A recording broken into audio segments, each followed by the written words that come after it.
ನಮಸ್ಕಾರ. ಹೋಪ್ ಎಲ್ಲರೂ ಚೆನ್ನಾಗಿದ್ದೀರಾ ಅಂತ ಅಂದ್ಕೊಂಡಿದ್ದೀನಿ. Welcome to my new vlog.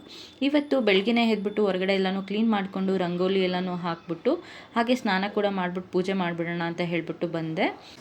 ಬೆಳಿಗ್ಗೆ ಬೇಗ ಎದ್ದು ಸ್ನಾನ ಮಾಡಿ ಪೂಜೆ ಮಾಡೋದ್ರಿಂದ ಆ ದಿನ ಪೂರ್ತಿ ಖುಷಿಯಾಗಿ ಪೀಸ್ಫುಲ್ಲಾಗಿರುತ್ತೆ ಅಲ್ವಾ. ಆವತ್ತು ದಿನ ಫುಲ್ ಎನರ್ಜೆಟಿಕ್ ಆಗಿರುತ್ತೆ, ಏನೋ ಒಂದು ಸ್ವಲ್ಪ ಮನಸ್ಸಿಗೆ ನೆಮ್ಮದಿ, ತುಂಬ ಚೆನ್ನಾಗಿರುತ್ತೆ ಆ ಥರ ಇದ್ದಾಗ. ಸೊ ನಾನು ಪೂಜೆ ಮಾಡ್ತಾ ಕೂತಿದ್ದೆ. ಸೊ ನಾನು ಪೂಜೆ ಮಾಡ್ತಾ ಇರುವಾಗ ಪಾಪು ಕೂಡ ಬಂದ. ಯೂಶಲಿ ನಾನು ಅಂತ ಅಲ್ಲ, ನಮ್ಮ ಮನೆಯವರಾಗಲಿ ಅಜ್ಜಿ ಆಗಲಿ ಯಾರೇ ಪೂಜೆ ಮಾಡೋಕ್ಕೆ ಅಂತ ಕುತ್ಕೊಂಡಾಗ ಪಾಪು ಹೋಗಿ ಕುತ್ಕೊಂಡು ನೋಡ್ತಾನೆ. ಹಾಗೆ ಅದರಲ್ಲೂ ಅಜ್ಜಿ ಶಿವಪೂಜೆ ಮಾಡ್ಕೊತಾ ಇದ್ರು ಅಂತಂದರೆ ಅವ್ರು ಹೇಗೆ ಮಾಡ್ಕೊತಾರೆ ಏನು ಅಂತ ಹೇಳ್ಬಿಟ್ಟು ನೋಡಿ ಅವನು ಕೂಡ ಅದನ್ನು ಮಾಡೋಕ್ಕೆ ಟ್ರೈ ಮಾಡ್ತಾನೆ. ಮಕ್ಕಳು ಅಂದ್ರೇ ಹಾಗೆ ಅಲ್ವಾ. ಸೊ ಇವಾಗ ಹೊಸದನ್ನು ಕಲಿತಾ ಇರ್ತಾರೆ, ಅವ್ರಿಗೆ ಏನೋ ನಾವು ಮಾಡೋದನ್ನೆಲ್ಲ ಅವರು ಟ್ರೈ ಮಾಡಬೇಕು ಅನ್ನೋ ಆಸೆ.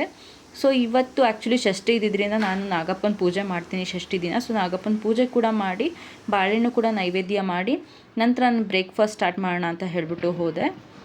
ನಮ್ಮ ಮನೆಯಲ್ಲಿ ನಮ್ಮ ಪಾಪುಗೆ ಎಷ್ಟೇ ಆಟ ಸಾಮಾನಿದ್ರು ಅವನಿಗೆ ಅಡುಗೆ ಸಾಮಾನು ಮೇಲೇ ಕಣ್ಣು. ನೋಡಿ ಇಲ್ಲಿ ಕುಕ್ಕರ್ನ ತೊಗೊಂಡು ಹೋಗಿ ಹೇಗೆ ಆಟ ಆಡ್ತಾ ಇದ್ದಾನೆ ಅಂತ ಹೇಳಿಬಿಟ್ಟು. ಅವನಿಗೆ ಆ್ಯಕ್ಚುಲಿ ಕುಕ್ಕರ್ನ ಎತ್ತಕ್ಕಾಗಲ್ಲ, ಅದು ತುಂಬ ಭಾರ ಇದೆ. ಬಟ್ ಆದರೂ ಅವನು ಅದನ್ನ ಎತ್ತಬೇಕು. ಈ ಥರ ಹೊಸದೇನೋ ಒಂದು ಮಾಡ್ತಾ ಇರಬೇಕು. ನಮಗೆ ಭಯ ಏನು ಮಾಡ್ಕೊಂಬಿಡ್ತಾನೋ ಅಂತ. ಬಟ್ ಅವನ ಹಠನ ಬಿಡಲ್ಲ. ನೋಡಿ ಈಗ 5 ಲೀಟರ್ ಸ್ಟೀಲ್ ಕುಕ್ಕರ್, ಅದು ತುಂಬ ಅಂದರೆ ತುಂಬ ಭಾರ ಇದೆ. ಅದನ್ನು ಒಂದು ಕೈಲಿ ಮುಚ್ಚುಳ್ಕ, ಒಂದು ಕೈಲಿ ಕುಕ್ಕರ್ನ ಅದೆರಡೂ ಇಟ್ಕೊಂಡು ಕಷ್ಟಪಟ್ಕೊಂಡು ಎತ್ಕೊಂಡು ತೊಗೊಂಡ್ಬಂದು ಇಟ್ಕೊಂಡು ಆಟ ಆಡ್ತಾನೆ ಅವನು.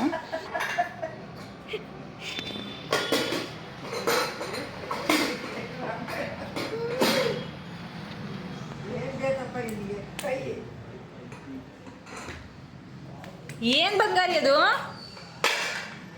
ಪೂರ್ವಾಂಶ್ ಏನದು?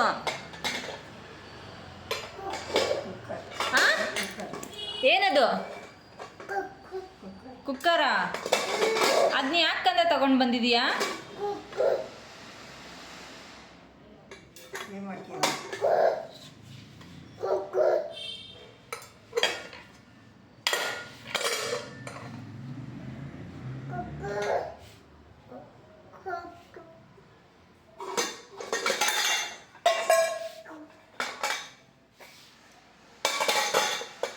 ನಮ್ಮ ಮನೇಲಿ ನಮ್ಮ ಪಾಪು ಸಿಕ್ಕಾಪಟ್ಟೆ ತುಂಟ.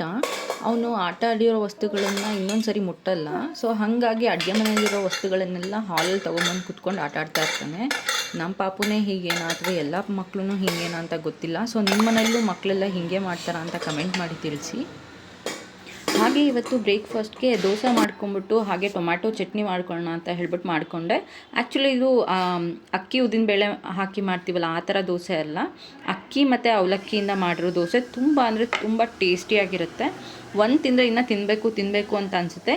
ಇದನ್ನು ಜಸ್ಟ್ ನಾನು ಹಿಂದಿನ ದಿನ ಮಧ್ಯಾಹ್ನ ಅಕ್ಕಿ ಮತ್ತು ಅವಲಕ್ಕಿನ 1:3 ರೇಷಿಯೋದಲ್ಲಿ ನೆನೆ ಇಟ್ಬಿಟ್ಟು, ಇದನ್ನು ಆ್ಯಕ್ಚುಲಿ ನಾವು ಮೊಸರಲ್ಲಿ ನೆನೆ ಇಡಬೇಕು. ಸೊ ಹಿಂದಿನ ದಿನ ನಾವೇನಾದರೂ ಮಧ್ಯಾಹ್ನ 12 ಅಥವಾ 1 ಗಂಟೆಗೆ ಅಕ್ಕಿ ಮತ್ತು ಅವಲಕ್ಕಿನ ನಾವು ನೆನೆ ಇಟ್ಟಿದ್ವಿ ಅಂತ ಅಂದರೆ 4 ಗಂಟೆ ಅಥವಾ 5 ಗಂಟೆಗೆ ನಾವು ಅದನ್ನ ರುಬ್ಕೊಂಡು ಎತ್ತಿಟ್ಕೋಬೇಕು. ಇದಕ್ಕೆ ನಾವು ಉದ್ದಿನಬೇಳೆ ಹಾಕದೇ ಇರೋದ್ರಿಂದ ಸ್ವಲ್ಪ ಬೇಗನೆ ರುಬ್ಕೋಬೇಕು. ಅದು ರುಬ್ಕೊಂಡ್ರೆ ಇನ್ನು ನಾವು ದೋಸೆ ಮಾಡುವಾಗ ಅದು ಚೆನ್ನಾಗಿ ಫರ್ಮೆಂಟೇಷನ್ ಆಗಿರುತ್ತೆ. ದೋಸೆ ಕೂಡ ತುಂಬ ಅಂದರೆ ತುಂಬ ಚೆನ್ನಾಗಿ ಬರುತ್ತೆ. ಆ್ಯಕ್ಚುಲಿ ದೋಸೆ ಟೇಸ್ಟಿ ಜೊತೆಗೆ ತುಂಬ ಸಾಫ್ಟಾಗಿ ಕೂಡ ಇರುತ್ತೆ. ನಿಮ್ಗೇನಾದರೂ ಇಂಟ್ರೆಸ್ಟ್ ಇದ್ದರೆ ರೆಸಿಪಿ ಬೇಕು ಅಂತಂದರೆ ಕಮೆಂಟ್ ಮಾಡಿ ತಿಳಿಸಿ. ಸೊ ನಾನು ರೆಸಿಪಿನ ನೆಕ್ಸ್ಟ್ ಟೈಮ್ ಮಾಡುವಾಗ ಶೂಟ್ ಮಾಡಿ ಪೋಸ್ಟ್ ಮಾಡ್ತೀನಿ. ಹಾಗೆ ಈ ದೋಸೆ ತುಂಬ ಸಾಫ್ಟ್ ಇದ್ದಿದ್ದರಿಂದ ನನ್ನ ಪಾಪುಗೆ ಇವತ್ತು ಸೆಪ್ರೇಟಾಗಿ ಮತ್ತೇನು ಅಡುಗೆ ಮಾಡಿರಲಿಲ್ಲ. ಸೊ ದೋಸೆನೇ ಅವನಿಗೂ ಕೂಡ ಹಾಕ್ಕೊಟ್ಟೆ. ಅವನು ಆ್ಯಕ್ಚುಲಿ ದೋಸೆ ತಿಂದ, ಅವನು ಇಷ್ಟಪಟ್ಟು ತಿಂದ, ತುಂಬ ಟೇಸ್ಟಿಯಾಗಿದ್ದರಿಂದ. ಹಾಗೆ ಅಜ್ಜಿ ಮತ್ತು ನಮ್ಮ ಮನೆಯವ್ರಿಗೂ ಕೂಡ ದೋಸೆ ಹಾಕ್ಕೊಟ್ಟೆ. ಅವ್ರದ್ದೆಲ್ಲ ಮುಗಿದ ನಂತರ ನಾನು ಕೂಡ ದೋಸೆ ಹಾಕ್ಕೊಂಡು ನಾನು ಬ್ರೇಕ್ಫಾಸ್ಟ್ ಮಾಡಿ ನಂತರ ನನ್ನ ಕೆಲಸಗಳನ್ನ ಸ್ಟಾರ್ಟ್ ಮಾಡಿದೆ. ಇವತ್ತು ಆ್ಯಕ್ಚುಲಿ ಪಾಪುಗೆ ಸರಿ ಖಾಲಿ ಆಗಿತ್ತು.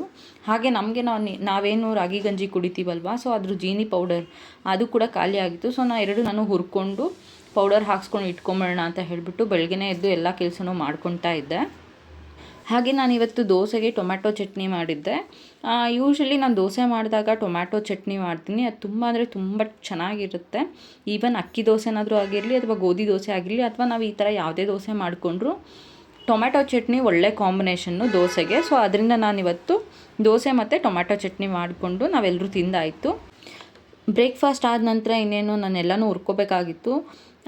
25-30 ಐಟಮ್ ಇದ್ದಿದ್ದರಿಂದ ನಾನು 4-5 ಗಂಟೆ ಟೈಮ್ ತೊಗೊಂಡು ಎಲ್ಲನೂ ನಿಧಾನಕ್ಕೆ ಹುರ್ಕೊಂಡೆ. ಸೊ ಇದು ರಾಗಿ, ಇದನ್ನು ನಾನು ತೊಳೆದು ನೆನೆ ಹಾಕಿ ಮೊಳಕೆ ಕಟ್ಟಿ ಅದನ್ನು ಚೆನ್ನಾಗಿ ಬಿಸಿಲಿಗೆ ಒಣಗಿಸಿ ಆನಂತರ ಹುರಿತಾ ಇರೋದು.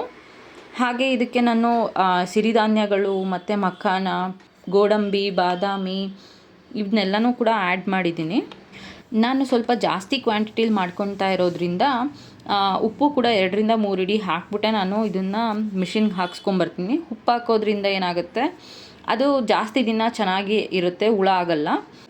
ಹಾಗೆ ನಾನು ಲಾಸ್ಟ್ ವ್ಲಾಗಲ್ಲಿ ತೋರಿಸ್ದಾಗೆ ಹೆಸರು ಕಾಳು ಮತ್ತು ಹುರುಳಿಕಾಳನ್ನ ಮೊಳಕೆ ಕಟ್ಟಿ ಇಟ್ಕೊಂಡಿದ್ನಲ್ವ, ಸೊ ಅದನ್ನು ನಾನು ಆ್ಯಕ್ಚುಲಿ ಚೆನ್ನಾಗಿ ಒಣಗಿಸ್ಬಿಟ್ಟು ಅದನ್ನು ಕೂಡ ನಾನು ಹುರಿದು ನಾವು ಕುಡಿಯೋ ಜೀನಿ ಪೌಡರ್ಗೆ ಹಾಗೆ ಪಾಪುಗೆ ಮಾಡೋ ಸರಿ ಪೌಡರ್ಗೆ ಎರಡಕ್ಕೂ ನಾನು ಮಿಕ್ಸ್ ಮಾಡಿಕೊಂಡು ಹಾಕ್ಕೊಂಡಿದ್ದೀನಿ. ಆ್ಯಕ್ಚುಲಿ ನಾವು ಕಾಳುಗಳನ್ನ ಮೊಳಕೆ ಕಟ್ಟಿ ಒಣಗಿಸಿ ಹುರ್ಕೊಂಡು ಹಾಕ್ಕೊಳ್ಳೋದ್ರಿಂದ ನಮ್ಗೆ ಆ್ಯಕ್ಚುಲಿ ಪ್ರೋಟೀನ್ ಜಾಸ್ತಿ ಸಿಗುತ್ತೆ ಡೈರೆಕ್ಟಾಗಿ ಹಾಕ್ಕೊಳ್ಳೋದಕ್ಕಿಂತ. ಸೊ ಇದಾಗಿತ್ತು ಪುಟ್ಟು ವ್ಲಾಗ್. ಈ ವ್ಲಾಗ್ ನಿಮಗೆ ಇಷ್ಟ ಆಯಿತು ಅಂತಂದರೆ ಪ್ಲೀಸ್ ಲೈಕ್ ಮಾಡಿ, ಹಾಗೆ ನಿಮ್ಮ ಫ್ಯಾಮಿಲಿ ಆ್ಯಂಡ್ ಫ್ರೆಂಡ್ಸ್ ಜೊತೆ ಶೇರ್ ಮಾಡಿ, ಹಾಗೆ ಸಬ್ಸ್ಕ್ರೈಬ್ ಮಾಡ್ಕೊಳ್ಳೋದನ್ನ ಮರಿಬೇಡಿ. ತುಂಬ ಜನ ವೀಡಿಯೋಸ್ ನೋಡ್ತೀರಾ ಬಟ್ ಸಬ್ಸ್ಕ್ರೈಬ್ ಮಾಡ್ಕೊಳ್ಳಲ್ಲ, ಸೊ ಪ್ಲೀಸ್ ಸಬ್ಸ್ಕ್ರೈಬ್ ಮಾಡಿಕೊಂಡು ಸಪೋರ್ಟ್ ಮಾಡಿ. ಇದೇ ರೀತಿ ಮತ್ತೆ ಒಂದು ಒಳ್ಳೆ ವ್ಲಾಗ್ ಜೊತೆ ಬರ್ತೀನಿ. ಅಂಟಿಲ್ ದೆನ್ ಟೇಕ್ ಕೇರ್, ಬಾಯ್.